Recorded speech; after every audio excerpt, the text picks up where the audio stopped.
নমস্কার। আজ থেকে পশ্চিমবঙ্গের জন্য সেন্সাস বা জনগণনা চালু হয়ে গেছে। এখানে কিন্তু আপনারা সেলফ ইনুমারেশন করতে পারবেন। মানে বাড়িতে বসেই নিজের ফর্ম ফিল আপ করতে পারবেন।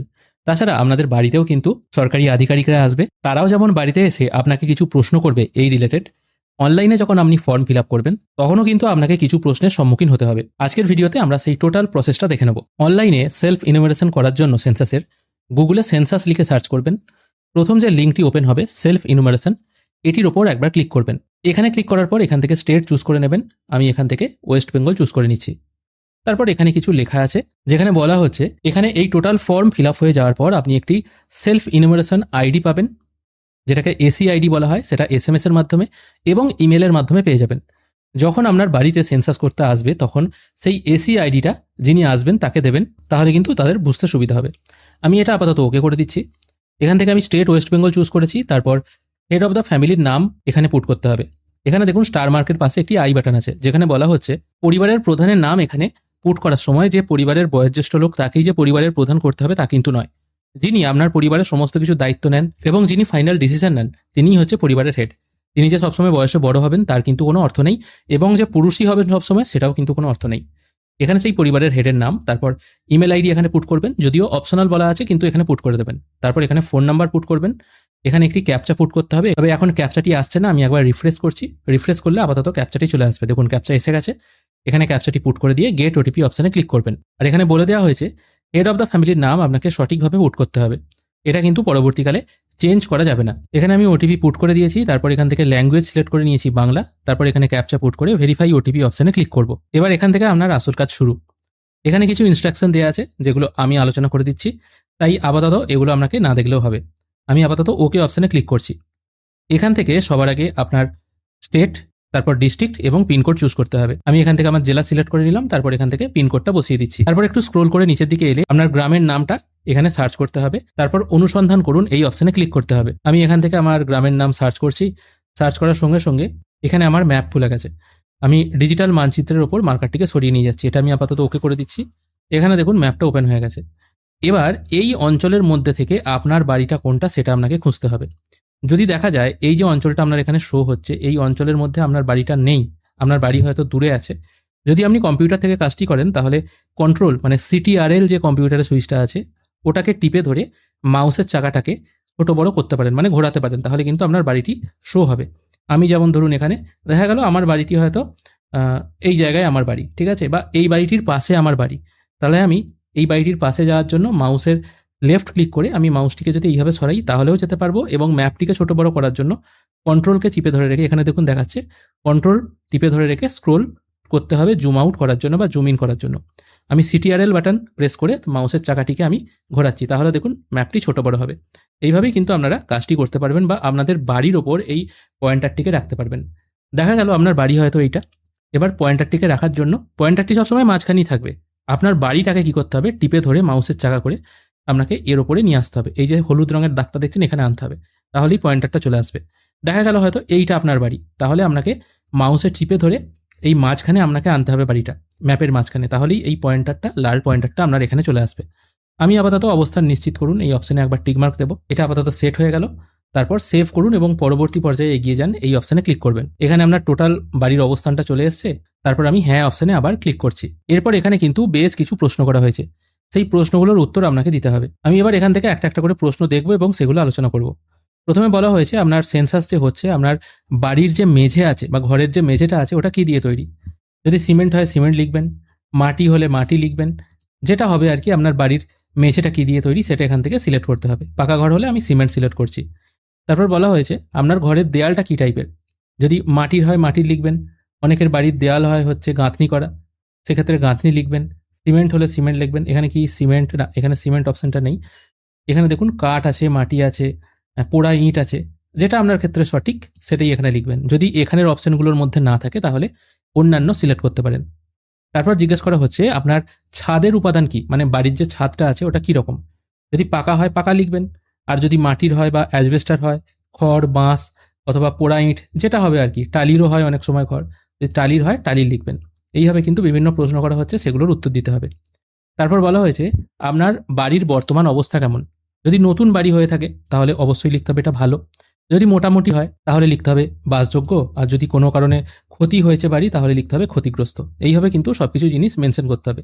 এই প্রথম পাতায় মোটামুটি 1, 2, 3, 4টে প্রশ্ন আছে, ঠিক আছে। টোটাল এটা আপনার কমপ্লিট হবে 6টা পর্যায়ে বা 5টা পর্যায়ে। প্রথম পাতায় আপনার 4টে প্রশ্ন আছে। এখানে সবকিছু উত্তর দিয়ে সেভ করুন অপশানে ক্লিক করবেন, তারপর আবার হ্যাঁ করে দেবেন। এরপর আছে পরিবার সম্পর্কিত তথ্য, যেখানে আপনার পরিবারে নিয়মিত বসবাসকারী সদস্যের সংখ্যা কটা। এবার এখানে নিয়মিত বসবাসকারী বলতে কি বোঝানো হয়েছে দেখুন, শিশু, বয়স্ক সহ সকল বয়সের সদস্যদের গণনা করতে হবে। যদি কোনো অতিথি আসে তাহলে কিন্তু তাকে গণনা করা হবে না। মানে আপনার বাড়ির পার্মানেন্ট মেম্বার যারা, তাদেরকেই কিন্তু গণনা করতে হবে। তাই এখানে টোটাল কজন মেম্বার সেটা এখানে মেনশন করে দেবেন। আমি ধরুন এখানে 6 জন দিচ্ছি। পরিবারের প্রধানের নাম কি, এটা আমি প্রথমে দিয়েছিলাম, আর প্রথমেই বলা হয়েছিল এটা কিন্তু চেঞ্জ করা যাবে না, তাই এটা আমি চেঞ্জ করতে পারবো না। পরিবারের প্রধানের পরিচিত নাম, এবার এখানে যেটা ইংরাজিতে লিখেছেন ওটা এখানে আপনাকে বাংলায় লিখতে হবে। আমি এখানে RAM এটা লিখছি, এখানে দেখুন বাংলা চলে এলো, তারপর PAL রামপাল, এখানে দেখুন এটা চলে এলো, এটা বাংলায় বা লোকাল ল্যাঙ্গুয়েজে লিখতে হবে। তারপর পরিবারের প্রধানের প্রধান জেন্ডার কি আছে এটা এখান থেকে সিলেক্ট করবেন। এই যে পরিবারটির নাম এখানে উঠছে, তারা জেনারেল কাস্ট, SC না ST না OBC, সেটা এখান থেকে সিলেক্ট করতে হবে। এখানে SC ST আর অন্যান্য আছে, যদি জেনারেল বা অন্যান্য হয়ে থাকেন তাহলে অন্যান্য করবেন।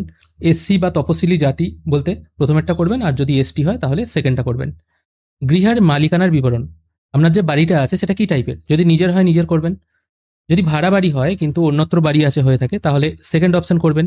মানে দেখা যাচ্ছে কি আপনার পরিবারের সকল মেম্বাররা কোনো কাজের সুবাদে হয়তো অন্য জায়গায় ভাড়া নিয়ে থাকেন, কিন্তু আপনার দেশের বাড়ি আছে হয়তো অন্য কোনো জায়গায়, সেক্ষেত্রে সেকেন্ড অপশনটা। 3 নম্বর অপশন হচ্ছে ভাড়া আছে কিন্তু অন্যত্র বাড়ি নেই। দেখা গেল আপনি হয়তো ভাড়া বাড়িতেই থাকেন, চাকরি সূত্রে হয়তো নিজের বাড়ি করা হয়নি, ভাড়া বাড়িতেই আপনি হয়তো থাকছেন, সেক্ষেত্রে লিখবেন এখানে ভাড়া বাড়ি। আর যদি অন্যান্য হয় অন্যান্য। বাসযোগ্য ঘরের সংখ্যা, কতগুলো আপনার ঘর আছে সেটা এখানে লিখতে হবে, মানে কামরা আছে আর কি, সেটাই কিন্তু এখানে লিখতে হবে।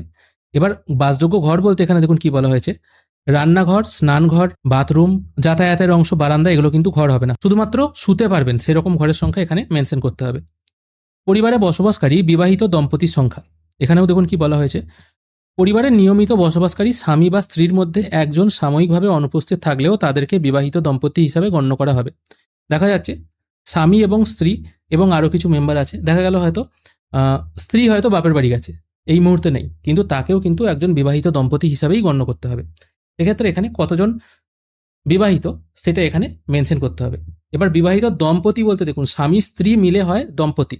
এবার স্বামী স্ত্রী আলাদা করে দুজন লিখলে কিন্তু হবে না, বিবাহিত দম্পতি বলতে স্বামী স্ত্রী মিলে হচ্ছে একজন, ঠিক আছে। এই পরিবারে দেখুন টোটাল মেম্বার হচ্ছে 6 জন।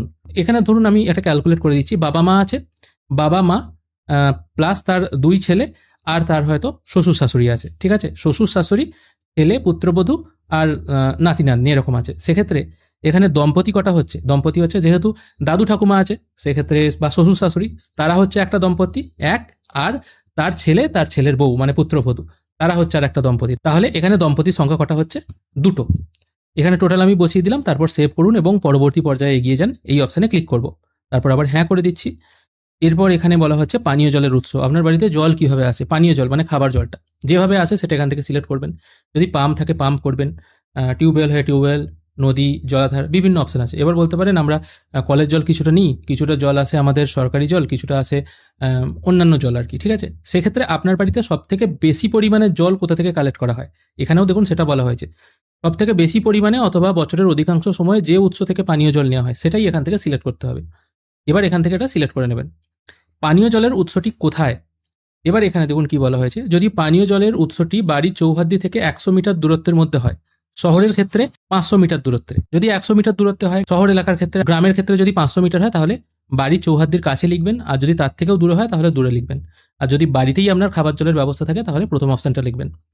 আলোর উৎস মানে আপনার বাড়িতে আলো জ্বলে কি করে, রাতের দিকে আর কি, ঠিক আছে। যদি ইলেকট্রিসিটি থাকে তাহলে প্রথম অপশন, আর যদি ইলেকট্রিসিটি না থাকে বা অন্যান্য কোনো উৎস থাকে আর কি, কেরোসিন, সৌর বিদ্যুৎ, যেটা হবে সেটা এখান থেকে সিলেক্ট করবেন। তারপর জিজ্ঞাসা করা হচ্ছে আপনার বাড়িতে টয়লেট আছে কিনা, ঠিক আছে। যদি থাকে কি টাইপের টয়লেট, মানে প্রথম অপশনে কি বলা হয়েছে, ধরুন আপনার বাড়িতে টয়লেট আছে, হ্যাঁ করলেন এটা, সেক্ষেত্রে কেবলমাত্র এই পরিবারের ব্যবহারের জন্য, যদি মাত্র আপনাদের পার্সোনাল টয়লেট থাকে সেক্ষেত্রে প্রথম অপশনটা। যদি দেখা যায় আপনার বাড়িতে হয়তো এমন একটা টয়লেট আছে যেখানে 2টো ফ্যামিলি মিলে একটা হয়তো টয়লেট বানিয়েছে, সেক্ষেত্রে সেকেন্ড অপশনটা। আর সর্বসাধারণের জন্য শৌচালয়, অনেক জায়গাতে দেখা যায়, অনেক জায়গায় একটা জনগোষ্ঠী বসবাস করে, তারা টোটাল হয়তো 7-8টা ফ্যামিলি বাস করে, তাদের টোটাল মিলে একটা টয়লেট হয়তো বানিয়েছে, সেক্ষেত্রে এই থার্ড অপশনটা। আর যদি আপনার বাড়িতে টয়লেট না থাকে তাহলে না করবেন। শৌচালয়ের ধরন কি, কি টাইপের শৌচালয় আছে। এখানে দেখুন বাংলায় পরিষ্কার লেখা আছে। এগুলো আর আমি আর সুন্দরভাবে বুঝিয়ে আর দিচ্ছি না। নিশ্চয়ই এগুলো বুঝে নিতে পারবেন। যেটা আপনাদের ক্ষেত্রে সঠিক মনে হবে সেটাই এখান থেকে সিলেক্ট করবেন। বিভিন্ন রকমের তো টয়লেট হয়, চেম্বার সিস্টেম, কুয়ো সিস্টেম বিভিন্ন রকম হয়। যেটা এখান থেকে সঠিক সেটাই এখান থেকে সিলেক্ট করে নেবেন।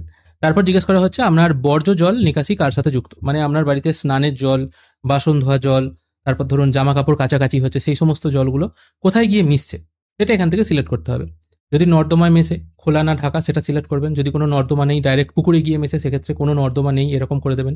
এরকমভাবে আর কি যেটা আপনার ক্ষেত্রে সঠিক মনে হবে সেটা সিলেক্ট করবেন। তারপর জিজ্ঞাসা করা হচ্ছে আপনার বাড়ির চৌহাদ্দির মধ্যে স্নানের ব্যবস্থা আছে কিনা। যদি আপনার বাড়িতেই বাথরুম থাকে সেক্ষেত্রে লিখবেন হ্যাঁ স্নানের ঘর আছে, যদি নেই তাহলে না করে দেবেন। আর যদি দেখা যায় স্নানের ঘর আছে কিন্তু কোনো ছাদ নেই, সেক্ষেত্রে সেকেন্ড অপশনটা সিলেক্ট করবেন।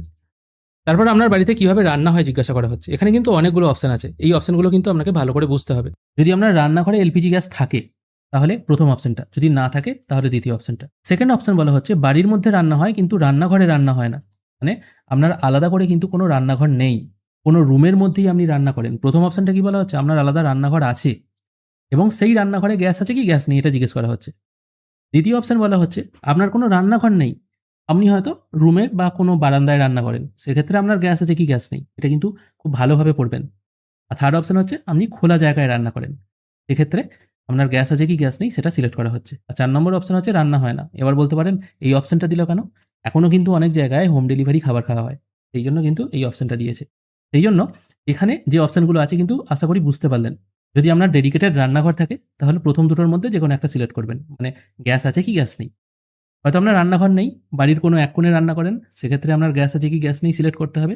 আর যদি কোনো খোলা জায়গায় রান্না করেন সেক্ষেত্রে গ্যাস আছে কি গ্যাস নেই সেটা সিলেক্ট করতে হবে। রান্নায় ব্যবহৃত প্রধান জ্বালানি, কি জ্বালানি ব্যবহার হয়। যদি প্রথম অপশন গ্যাস সিলেক্ট করে দেন তাহলে তো এই অপশনগুলো সিলেক্ট করার দরকার নেই। না, এখানেও আছে রান্নার গ্যাস, এটা আছে, ঠিক আছে। এবার প্রধান জ্বালানি যদি রান্নার গ্যাস হয় গ্যাস করবেন, আর যদি কেরোসিন, ঘুঁটে, কাঠকয়লা, জ্বালানি কাঠ হয় সেটা এখান থেকে সিলেক্ট করবেন। এখানে মোটামুটি অনেকগুলোই অপশন ছিল। এরপর আমি সেভ করুন এবং পরবর্তী পর্যায়ে এগিয়ে যান এই অপশনে ক্লিক করব। তারপর আমি হ্যাঁ করে দেবো। তারপর জিজ্ঞেস করা হচ্ছে আপনার বাড়িতে রেডিও বা ট্রানজিস্টার আছে কিনা। যদি থাকে হ্যাঁ করবেন। আপনার বাড়িতে টিভি আছে কিনা সেটা জানতে চাওয়া হচ্ছে। যদি টিভি থাকে কি টাইপের টিভি আছে, ডিস কানেকশন আছে না ডিটিএইচ আছে সেটা জিজ্ঞেস করা হচ্ছে। যদি কেবল থাকে এখানে লিখতে হবে কেবল, এই টাইপের। বাড়িতে ইন্টারনেট আছে কিনা জানতে চাওয়া হচ্ছে। যদি ইন্টারনেট থাকে তাহলে আপনি কোথায় ব্যবহার করেন। যদি ল্যাপটপ থাকে ল্যাপটপে করেন, মোবাইলে করলে মোবাইলে করবেন, ঠিক আছে। বিভিন্ন অপশন আছে, যেটা ইচ্ছা আপনি সিলেক্ট করতে পারেন। বাড়িতে ল্যাপটপ বা কম্পিউটার আছে কিনা জানতে চাওয়া হচ্ছে। যদি থাকে হ্যাঁ করবেন, অন্যথায় নো করবেন। টেলিফোন আছে কিনা জানতে চাওয়া হচ্ছে। যদি শুধু ল্যান্ডলাইন থাকে তাহলে শুধু ওপরের অপশনটা টিক করবেন। আর যদি শুধু মোবাইল থাকে, কি টাইপের মোবাইল ফোন আছে, স্মার্টফোন না অন্যান্য ফোন, যেটা আছে সেটা এখান থেকে সিলেক্ট করতে হবে। তারপর আপনার বাড়িতে স্কুটার বা মোটর সাইকেল আছে কিনা সেটা জানতে চাওয়া হচ্ছে। যদি সাইকেল থাকে এটা করবেন, যদি স্কুটার থাকে এটা করবেন, ঠিক আছে। সাইকেল আর মোটর সাইকেল দুটোই যদি থাকে সেক্ষেত্রে দুটো অপশন সিলেক্ট করবেন, আর কোনোটাই যদি না থাকে কোনোটাই নয় করে দেবেন। 4 চাকার গাড়ি আছে কিনা জানতে চাওয়া হচ্ছে। থাকলে হ্যাঁ করবেন, অন্যথায় নো করবেন। পরিবারের প্রধান খাদ্যশস্য কি। ধান, গম, জোয়ার, বাজরা, ভুট্টা, অন্যান্য, ঠিক আছে। আমাদের বাঙালি বাড়িতে সাধারণত দিনের বেলা ধান আর রাতে আটা খাওয়া হয়, সেক্ষেত্রে ধানটাই যেহেতু বেশি খাওয়া হয় আর কি। দেখুন এখানে বলা হয়েছে কি প্রধানত যে খাদ্যশস্য বেশি খাওয়া হয়, আমাদের এখানে মোটামুটি সবাই কিন্তু চালটাই খায়, এই জন্য এটাই দিতে হবে। তারপর আপনি যে ফোন নাম্বারটা দিয়েছিলেন সেটা এখানে শো হবে, এটা কিন্তু আপনি এডিট করতে পারবেন না। তারপর সেভ করুন এবং পরবর্তী পর্যায়ে এগিয়ে যান, এই অপশানে ক্লিক করবেন। তারপর আবার হ্যাঁ করে দিচ্ছি। এবার এখানে একটি প্রিভিউ চলে এসছে।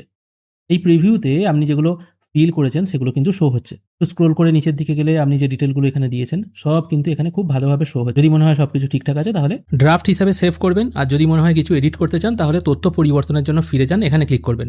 আর না হলে নিশ্চিত করুন, এই অপশানে ক্লিক করবেন। তারপর এখানে বলা হচ্ছে ফাইনালি তথ্য জমা করার পর সেই তথ্য কিন্তু আর চেঞ্জ করা যাবে না। যদি আপনি এটা হ্যাঁ করে দেন তাহলে কিন্তু আপনার কাছে ফাইনাল সাবমিট হয়ে যাবে এবং একটি সেলফ ইনুমিনেশন আইডি বা এসি আইডি জেনারেট হবে। এইভাবেই কিন্তু আপনারা সেন্সাসের সেলফ ইনুমিনেশন করতে পারবেন। আশা করি আপনারা টোটাল প্রসেসটা বুঝতে পারলেন। আজকের ভিডিও এখানেই শেষ করছি। ভিডিও যদি ভালো লেগে থাকে অবশ্যই একটি লাইক করবেন। ভিডিও দেখার জন্য অসংখ্য ধন্যবাদ। ভালো থাকবেন।